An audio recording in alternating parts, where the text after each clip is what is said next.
Hello, everybody. It is Wednesday and it's 2 o'clock, so it's time for the Wednesday live show. I normally come to you guys from my office, and I'm all sorts of prepared with what I want to share with you, right? Last week I had a really glitchy video, so we're just gonna keep using the phone. And I figured since I was using the phone, I'd be a little bit more raw today. No preparation happening, right? And and I wanted to come outside because it's an absolute gorgeous day. So anyhow, what am I talking about today? I told you guys last week that I might hop on and do a random live, right? Which I was unfortunately unable to do. I was rather busy, but I wanted to bring that to today's conversation. The live was supposed to be about fear and things that I've been seeing. So I want to share a little bit of that for you, or with you.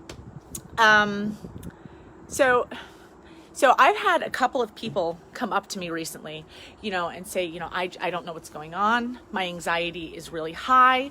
When I go out, I'm like worried about like leaving my curling iron on at home, or, if I shut the door properly.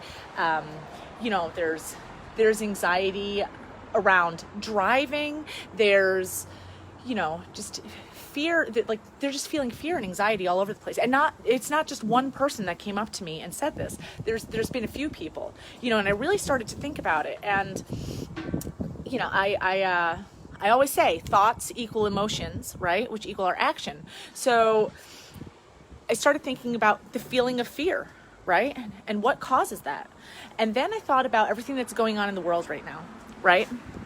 So I don't care what side of anything that you're on, right? It doesn't matter. There's fear being fed to all of us all the time, right? So you might be in fear as far as politics are concerned. You might be in fear of, which president is going to get elected. There's messages saying that, the world isn't going to be okay, regardless of who's going to be elected. If you're a Democrat, you're afraid of Trump being elected. And if you're a Republican, you're afraid of Biden being elected, right? Around the coronavirus, people are afraid of catching the virus. I've heard others, speak about the fear of, the psychological effects on their children of wearing a mask, right? Not being able to see people smile, not being able to touch people not having hugs, no connection, right? Hi, Michelle. So, even at the grocery store, you go in and you're listening to these messages of fear. They say, we hope you enjoy your shopping trip, but please make sure you stay 6 feet away from others and limit your shopping trip to one family member if possible.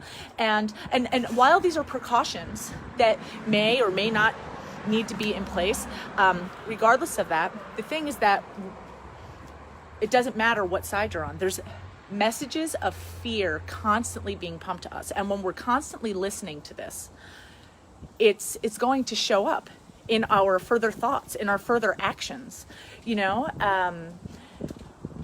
When this is the same as the self-talk that I was speaking about. When we're constantly telling ourselves that we're not good enough, I'm not skinny enough, I'm not smart enough. When we're constantly saying those kinds of things to ourselves, we wind up feeling not good enough. That's what causes that. It doesn't just happen when we're speaking to ourselves, though. It happens when we're listening to the messages in the world. It happens when, we're speaking to our friends, right? We have conversations with our friends, and, they send us negative messages. Then we're going to carry those negative messages with ourselves and develop our feelings on them. What we expose ourselves to is a choice, right? We have our power of choice. So while these messages of fear are being pumped out around the virus, they're being pumped out around politics, they're being, pumped out around people's choices and behavior. Let's go back inside, because it is getting loud out there, and I want to make sure you guys can hear me. Yes, so when we're constantly listening to these messages of fear, we are going to, we're going to withdraw, right? And then it's going to, it starts speaking to a pain point. And then what happens, right?